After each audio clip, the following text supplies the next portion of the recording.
हायस्कूलमधली जी पोरं आहेत 7वी 8वी 9वीतली पोरं त्यांना लिंक्स फॉरवर्ड होतात. ओके, आणि सांगतात की तुम्ही ही लिंक ही लिंक मधनं जे ॲप डाउनलोड होत आहे ना ते तुम्ही डाउनलोड करा, म्हणजे तुम्ही अमुक अमुक जो गेम खेळताय ना त्याच्यात तुम्ही 10 लेवल्स पुढे जाल आणि तुम्हाला एवढे कॉइन्स फ्री मिळतील आणि काय काय काय. मुलांसाठी तेच असतं की गेम्समध्ये तुम्ही अजून भारी होणार, पॉवर्स वाढत जाणार.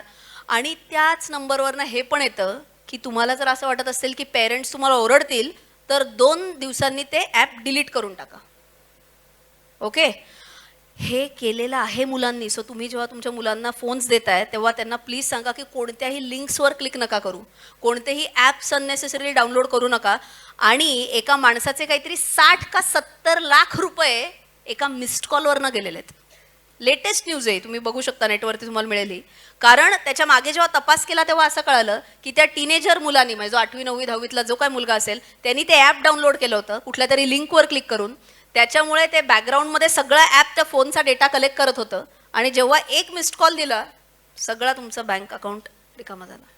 सो हे खूप रिस्की असू शकतं. इथपासनं ते सिनियर सिटीजन्सपर्यंत म्हणा, तुझ्या माझ्या वया एवढी लोक म्हणा, फ्रॉडला सगळे बळी पडू शकतात.